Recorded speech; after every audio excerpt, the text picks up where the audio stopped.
Bonjour, dans cette vidéo, nous allons voir d'autres plantes comestibles, dont certaines sont particulièrement intéressantes pour la cuisine.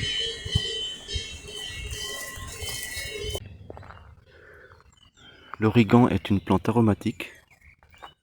Il suffit d'en cueillir une feuille et de la sentir pour s'en apercevoir. J'en mets frais sur les pizzas, sinon j'en fais sécher pour en avoir toute l'année. Son parfum est bien conservé avec le séchage. Là nous sommes fin mai, il n'a toujours pas fleuri.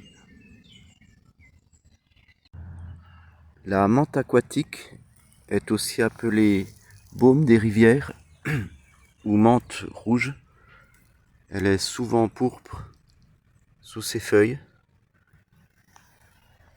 Ici on en a de la plus pourpre.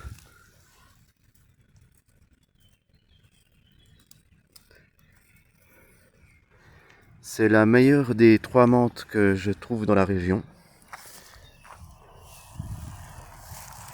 Comme son nom l'indique, elle pousse dans des endroits très humides.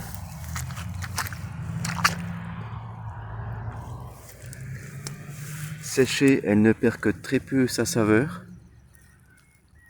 Donc j'en fais sécher, ce qui permet d'en avoir toute l'année. J'en utilise notamment pour les taboulés ou les salades de fruits.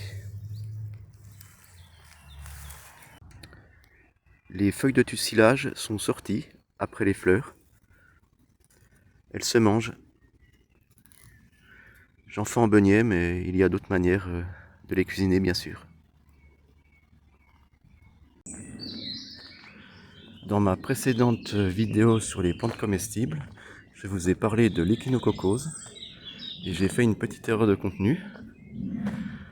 Alors j'avais dit que c'était lié à des vers présents dans l'urine des canidés, mais c'est pas des vers, c'est des œufs. Ça ne change pas grand chose, mais je tenais à rectifier cette petite erreur.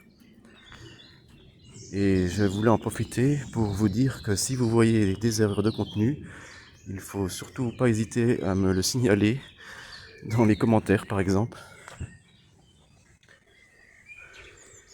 Ici nous avons de la menthe à longue feuille. Comme son nom l'indique, elle a des feuilles longues. Je trouve que c'est la moins bonne des trois menthes que l'on peut trouver ici, mais ça c'est mon avis personnel. Elle fleurit en épi. Comme la menthe aquatique, elle aime beaucoup les lieux très humides.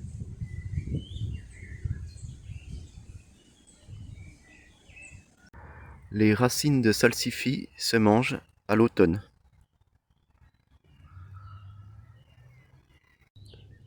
Pour manger les feuilles de la pimprenelle vues dans une précédente vidéo, il suffit de faire comme pour la millefeuille, c'est-à-dire ainsi.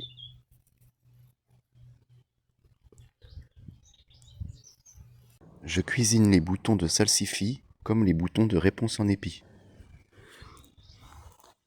Ici nous avons de la menthe des champs. C'est une très bonne menthe, même si elle est un peu moins bonne que la menthe aquatique. Elle a les feuilles arrondies,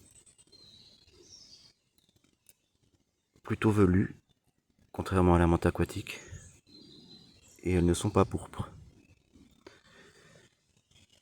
Elle ne pousse pas particulièrement dans les lieux humides, contrairement aux deux autres menthes. Ses fleurs sont axillaires en verticille.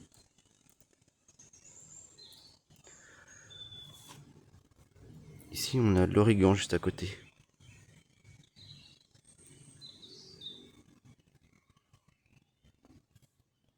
Les boutons floraux de la réponse en épi sont une excellente asperge. Bouillis, puis passés à la poêle avec de la matière grasse, ils sont succulents.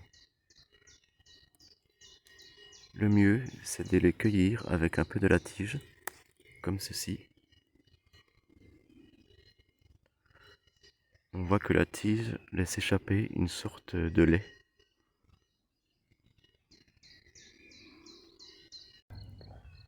L'épierre des bois est une plante très intéressante pour faire des sauces au goût de cèpe.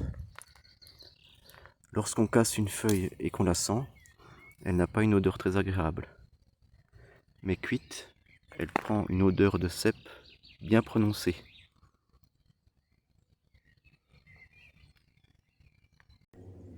Il ne faut bien sûr pas tout ramasser les boutons floraux de la réponse en épi pour permettre à la plante de se reproduire. Nous sommes le 5 juin. L'ail des ours commence à être bien fatigué. Je vais faire une des dernières récoltes de l'année. Je rappelle que l'ail des ours se ramasse dès mi-février.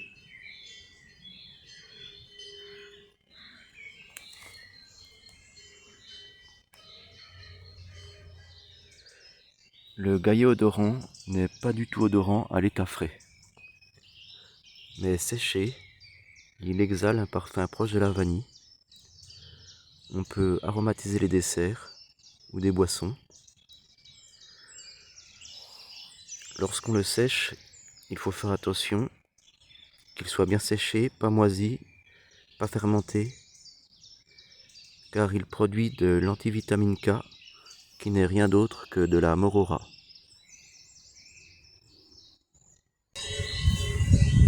Voilà, j'espère que vous avez appris beaucoup de choses intéressantes. Et si cette vidéo vous a plu, je vous remercie de vous abonner.